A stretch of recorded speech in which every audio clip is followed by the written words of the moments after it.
हजरत मिर्जा गुलाम अहमद साहब कादियानी प्रतिष्ठाता अहमदिया मुस्लिम संप्रदाय वर्णना करती ଯେଉଁ ସବୁ ନୀତି ପ୍ରତି ସୁଦୃଢ ରହିବାକୁ ମତେ ନିର୍ଦ୍ଦେଶ ଦିଆଯାଇଅଛି ତନ୍ମଧ୍ୟରୁ ଗୋଟିକୁ ନିଜେ ଅଲ୍ଲାହ ମୋ ନିକଟରେ ନିର୍ଦ୍ଦିଷ୍ଟ ଭାବେ ପ୍ରକଟିତ କରିଛନ୍ତି।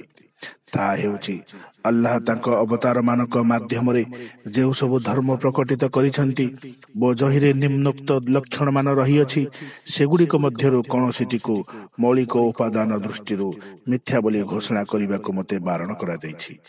ସେହି ଲକ୍ଷଣ ଗୁଡ଼ିକ ହେଉଛି ସେପରି ଧର୍ମ ପୃଥିବୀର ବିଭିନ୍ନ ଅଞ୍ଚଳରେ ପ୍ରସାର ଲାଭ କରିଛି, ସମସ୍ତ ପ୍ରକାର ଆହ୍ୱାନର ମୁକାବିଲା କରି ଏବେ ବି ତିଷ୍ଠି ରହିଛି, ପ୍ରତିଷ୍ଠା ଲାଭ କରିଛି ଓ ସୁଦୃଢ ହୋଇଛି। ଦୀର୍ଘ କାଳ ହେଲା ସମୟର ରଥଚକ୍ର ତଳେ ନିଷ୍ପେଷିତ ହେବା ସତ୍ତ୍ୱେ ସେମାନଙ୍କର ପରିପକ୍ୱତା ଆସିଛି ଓ କୃତି ଗୁଡ଼ିକ ଏଯାବତ୍ ବଞ୍ଚି ରହିଛି। ଉପରୋକ୍ତ ନୀତି ଅନୁସାରେ ସେହି ସବୁ ଧର୍ମ ନିଶ୍ଚିତ ରୂପେ ସତ୍ୟ ଏବଂ ସେଗୁଡ଼ିକର ପ୍ରତିଷ୍ଠାତା ମାନେ ମଧ୍ୟ ନିଶ୍ଚିତ ରୂପେ ଅଲ୍ଲାହଙ୍କ ପ୍ରେରିତ ସତ୍ୟନିଷ୍ଠ ଅବତାର। ରୁହାନୀ ଖଜାଇନ ଗ୍ରନ୍ଥ ଖଣ୍ଡ 12 ପୃଷ୍ଠା 256, ତୋହଫା କେସରିଆ ପୃଷ୍ଠା 4।